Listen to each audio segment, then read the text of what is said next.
Bon, seulement une chose, Nina, ce que je vous propose, pour ceux qui doivent utiliser une présentation, peut-être c'est mieux qu'ils se posent ici pour se ménager Bien toute sûr. seule. Oui, Non, on va changer de place. oui, pour le moment. bien. Merci à tout le monde. Ah oui, le micro. Merci à tout le monde, merci pour être ici aussi cette fois, surtout à les jeunes qui sont venus pour la première fois, Francesco, et pour la deuxième fois, Alessandra, Domenico aussi, merci. Ilaria, merci. Bienvenue. Le titre de ma communication est Quand le traducteur rencontre le texte original.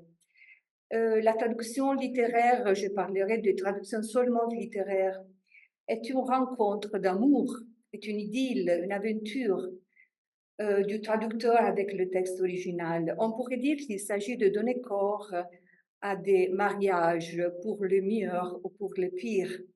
En fait, le traducteur choisit une œuvre qu'il aime pour la faire découvrir aux autres, mais malgré tous ses efforts pour respecter le texte original, il travaille pour la détruire et la reconstruire en restant fidèle aux préférences de l'auteur et en mentant à ses préférences, en essayant de maintenir le juste équilibre pour que le mariage dure jusqu'à la fin du voyage.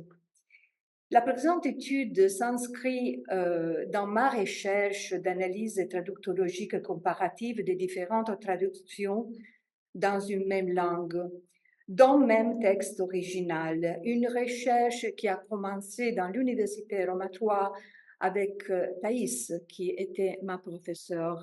Il a vu ma recherche du début de mon travail. Il s'agit d'une recherche en fait à laquelle je me dédie déjà plusieurs années, dont l'objectif principal est d'étudier le fonctionnement mental d'un traducteur en pleine activité.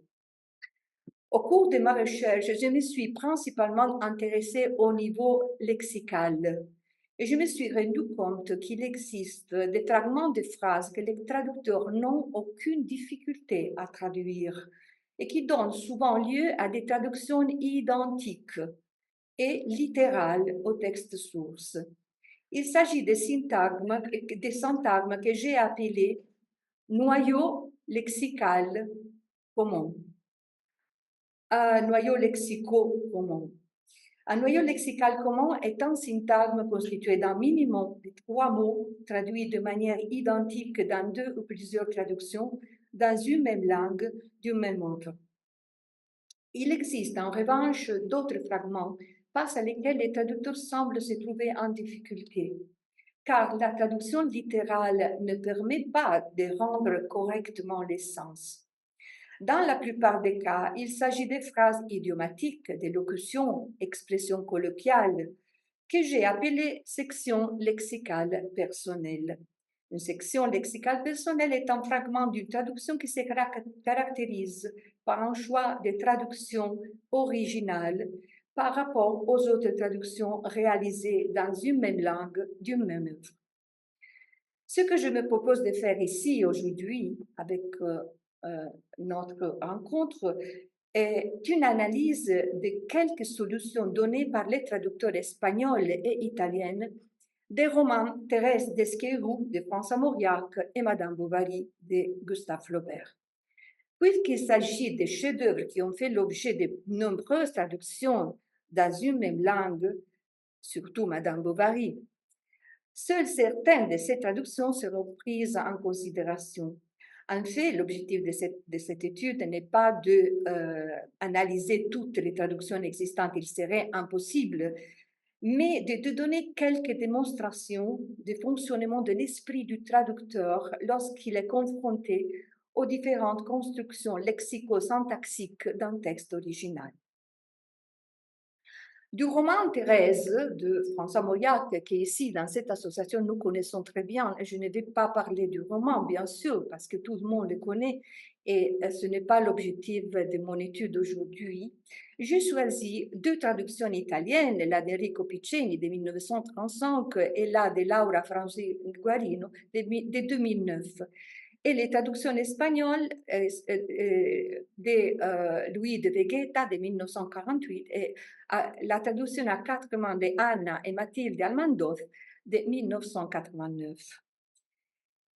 Et pour cette étude, je fais une analyse de ce que j'ai appelé noyau lexical commun, est une analyse des deux expressions qui donnent lieu à des sections lexicales personnelles, qui sont une expression idiomatique, les carottes sont cuites, et une locution verbale, Thérèse en aura le cœur net. La phrase qui donne lieu, que j'ai choisie clairement, c'est seulement pour une question de temps ici, qui donne lieu à noyau lexical commun est la déposition de mon gène. Les traductions, comme vous pouvez voir, les deux traductions italiennes sont totalement identiques, la déposizione del mio genero, et aussi les traductions espagnoles, la déclaration de mi yerno. C'est seulement un exemple ici. Avec Madame Bovary, nous verrons plus d'exemples, mais il y a beaucoup de traductions identiques quand il s'agit de travailler avec des mots courants. Voyons maintenant l'expression idiomatique « les carottes sont cuites ». Dans le premier chapitre, à la sortie du palais de justice, où un non-lieu a été prononcé sur l'accusation de Thérèse d'avoir empoisonné son mari, pendant la discussion entre le père de Thérèse et l'avocat, ce dernier rassure son interlocuteur en utilisant l'expression idiomatique « les carottes sont cuites ». Il ne peut plus y avoir de surprise, non. Les carottes sont cuites, comme on dit. L'expression remonte au XVIIIe siècle, où avoir ses carottes cuites signifiait être mourant par métaphore, avec les plats de viande toujours accompagnés par des carottes cuites. C'est-à-dire que le mourant était prêt à être mangé avec les carottes. À partir de ce moment, l'expression s'utilise pour désigner des situations sans espoir. En fait, l'avocat utilise cette expression pour dire qu'il n'y aura plus de surprise parce que l'affaire est définitivement classée. En italien, cette expression n'existe pas, et aussi en espagnol. En fait, en italien, quand on dit « les carottes sono cotte », on fait référence seulement aux légumes qui sont prêts à manger. Par conséquent, le traducteur a deux possibilités. Traduire librement en sortant de la gage d'idiotisme ou utiliser une autre expression avec la même signification de l'original. Les deux traductions italiennes donnent des solutions très différentes entre elles. Non, la torta è fatta, come si dice. L'autre traduction, no, i giochi sono fatti. Il se pourrait dire que la première traduction de 1935, en utilisant l'expression fare la torta, faire le gâteau, on dit pour s'accorder en se partageant des bénéfices et d'avantages généralement illégaux, en exploitant une situation confuse dont c'est difficile d'identifier les responsables. L'allusion est aux ingrédients qui, une fois mélangés, sont impossibles à distinguer. Cela convient bien si la solution donnée par Piccini présente des nuances de sens un peu différentes de l'original. Il est indubitable que la présence du mot torta, gâteau, dans l'expression permis de rester dans le même champ sémantique du mot carotte. Totalement différent est la version de 2009. Les jeux sont faits. Mais les jeux sont faits, c'est une expression, c'est un gallicisme qui est entré dans le vocabulaire italien. Nous disons souvent les jeux sont faits, mais nous le disons en français. Mais ici, Frausine Guarino a préféré le traduire en italien. No? I giochi sono fatti. Les deux versions espagnoles aussi sont très différentes parce que la première version a traduit non, es un asunto acabado. C'est classé, non? C'est terminé.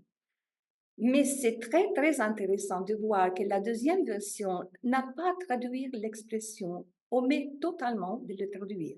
Simplement, il elle traduit comme avec nous.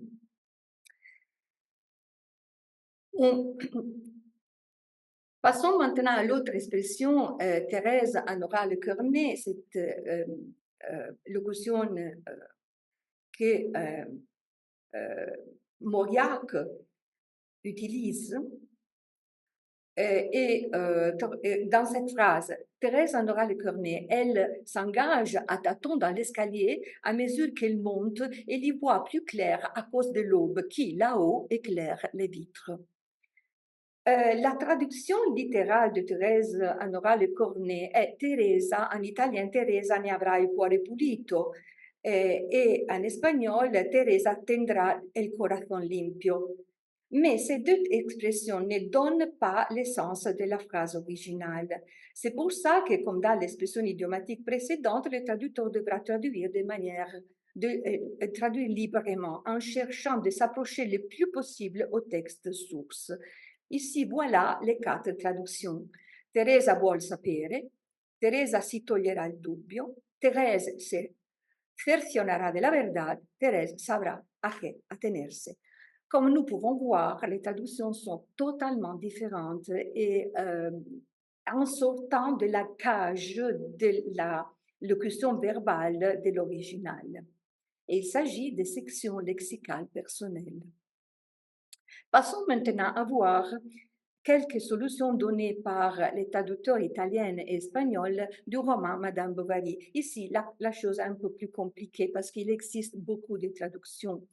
Il existe un nombre extrêmement élevé de traductions qui ont contribué à enrichir la littérature internationale depuis les premières. Les premières, en 1858, réalisées par un traducteur anonyme en langue russe et par le docteur Lénier en langue allemande, jusqu'à nos jours.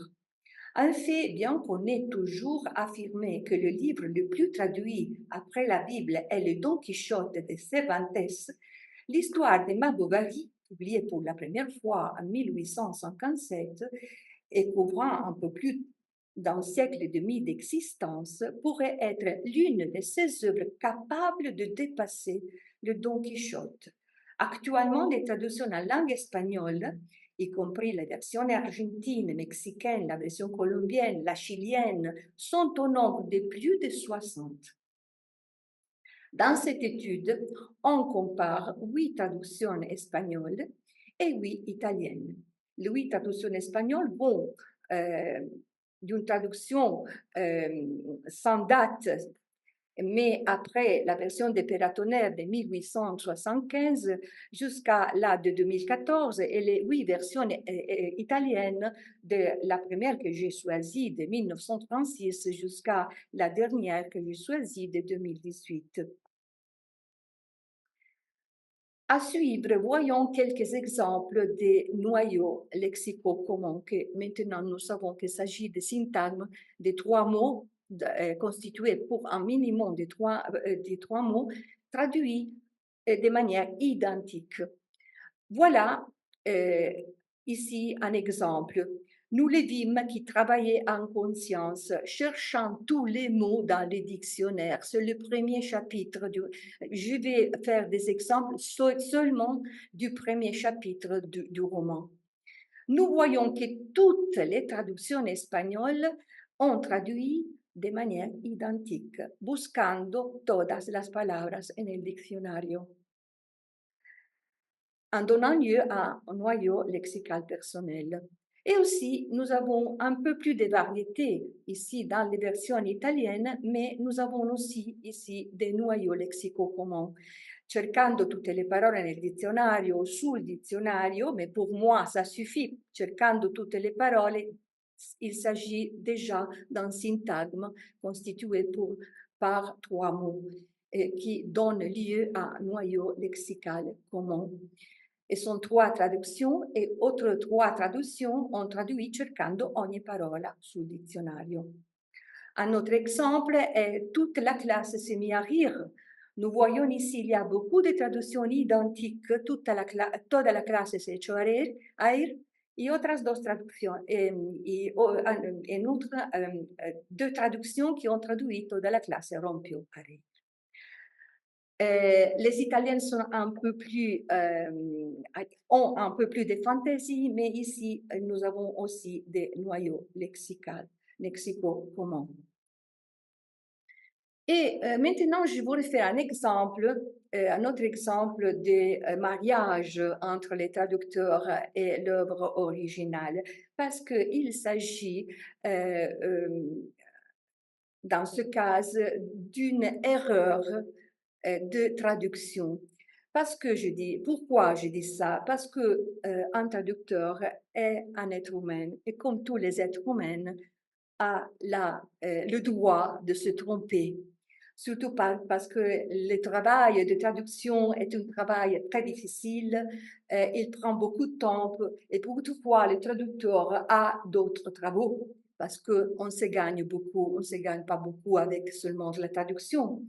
Et il s'agit de faire aussi des erreurs de traduction, surtout quand on doit traduire un roman si complexe comme Madame Bovary. Ici, nous avons un autre noyau lexical commun, ici, para ahorrar les gastos. Et voilà, nous voyons maintenant le mystère des fourmis. Pourquoi je dis ça? Parce que dans cette phrase, pour lui épargner de la dépense, sa mère lui envoyait chaque semaine par le messager un morceau de veau cuit. Et la phrase termine tout en battant la semelle contre le mur, mais tout en battant la semelle contre le mur de Charles Bovary, et parce qu'il faisait beaucoup de froid. Mais les traducteurs espagnols ont traduit teniendo muchas veces que limpiarlo de hormigas, qui en français signifie le nettoyant des fourmis. Le nettoyant des fourmis quoi? Peut-être le veau cuit. Mais la semelle contre le mur, c'est tout autre sens. Para que desapareciesen las hormigas, ¿no? Siempre il y a toujours les fourmis dans cette traduction, mais les fourmis, ça ne veut pas dire rien, absolument rien avec le texte original.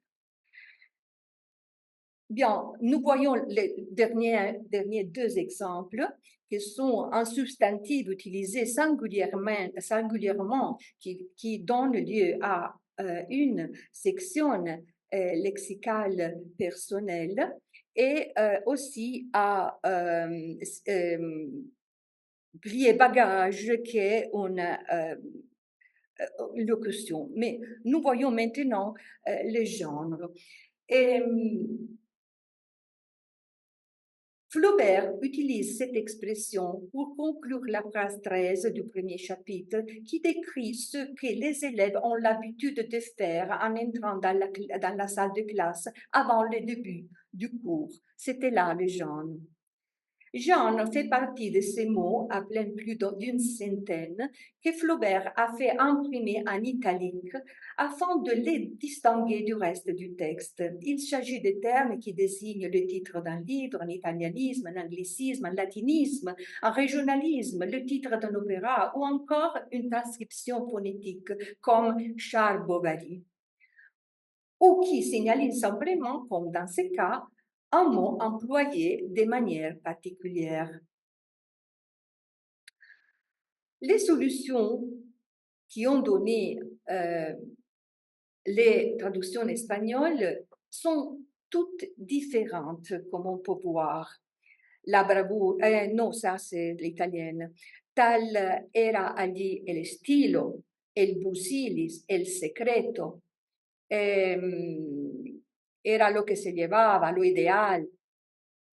Et aussi le traduzioni italienne. La bravura era appunto lì, così voleva l'uso, la tribù, la regola, l'usanza. Sono totalement différents. Voyons maintenant le dernier exemple, plier bagage, que c'est une locution verbale, et que l'expression plier bagage correspond à l'idée d'un départ. Il s'agit d'une métaphore qui décrit l'action de quitter un lieu pour un autre et par expression et par extension, de passer dans l'autre monde. Ici, c'est la mère de Charles Bovary qui veut que les médecins du village meurent parce que Charles doit être le successeur. Et depuis longtemps, pour Madame Bovary était sa mort, non? Une fois encore, les traducteurs se trouvent confrontés à une expression qui ne possède pas d'équivalent lexical direct en espagnol. Il existe néanmoins un large éventail d'expressions alternatives permettant de restituer le même sens, parmi lesquelles figurent celles retenues par les 8 traducteurs espagnols et italiennes. Les 8 traducteurs espagnols todavía no había liado el petate, todavía no se ponía a morir. Il y a ici 2 traductions identiques parce que dans les sections personnelles comme dans les noyaux lexicaux communs, il y a des exceptions. Obviamente, la vie est faite d'exceptions, pas seulement de règles. Mais comme nous pouvons voir, la plupart des traductions sont différentes, come aussi la plupart des traductions italienne. Aspettava la morte, spiava la morte, al varco della morte. Non aveva ancora fatto fagotto. Les Italiens ici peuvent comprendre l'expression fare le valigie, non aveva passato a miglior vita. Bon, en guise de conclusion, on peut dire qu'une traduction littéraire ainsi que le texte original est une œuvre unique de son espèce, avec la seule différence qu'elle ne part pas de rien, mais elle doit être fidèle à notre texte. En fait, respecter le texte source ne signifie pas reproduire quelque chose qui existe déjà, mais il s'agit de créer une nouvelle œuvre qui enrichit le polysystème littéraire, comme l'appelle Itamar Erenzoar, et culturel mondial, en donnant la possibilité à ceux qui ne connaissent pas la langue du texte original d'entrer en contact avec la littérature d'une culture différente. En ce sens, le traducteur est l'écrivain de lecteur de la langue cible. Et comme tous les écrivains, il est le créateur d'une poiesis en grec qui signifie création, irremplaçable et à nul autre pareil. Enfin, il convient de souligner ce qui constitue peut-être la conclusion la plus significative de ma recherche, issue de la question suivante. Pourquoi les traducteurs, confrontés à des mots d'usage courants dans les textes sources, privilégient-ils la traduction littérale, donnant ainsi lieu à de nombreuses traductions identiques dans mes passages? On pourrait l'expliquer par la forte analogie existante entre les langues, comme toutes les langues que nous avons prises en considération ce matin, par la proximité temporelle de certaines traductions. On pourrait également dire, dans certains cas, on pourrait observer la reprise directe d'une traduction antérieure.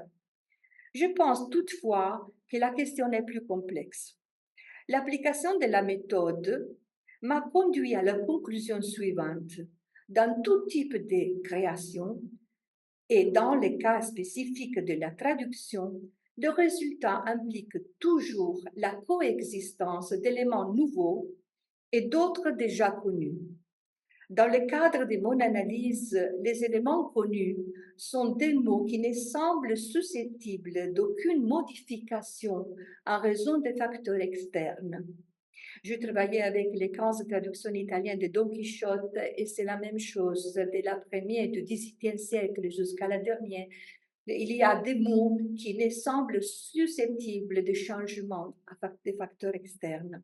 Ce sont des référents linguistiques qu'il n'est ni possible ni nécessaire de remplacer et qui par conséquent paraissent se figer à travers les siècles. En effet, si ces référents étaient modifiés de manière volontaire, le résultat semblerait artificiel. C'est comme si ces éléments linguistiques refusaient de participer à la transformation continue de la langue et de l'univers, et plus précisément de la langue et du lexique. Ils prendraient ainsi part à l'évolution permanente du polysystème, non pas comme éléments variables, mais comme des constantes immuables. contraignant le traducteur à demeurer lié aux hypothèses linguistiques du texte original dans l'incapacité de s'en éloigner. Évidemment, ma recherche d'analyse est encore incomplète, car jusqu'à maintenant, je pris en considération seulement le lexique. Uniquement quand on prendra en considération les autres niveaux linguistiques, on pourra vérifier le vrai fonctionnement de la méthode. Merci beaucoup.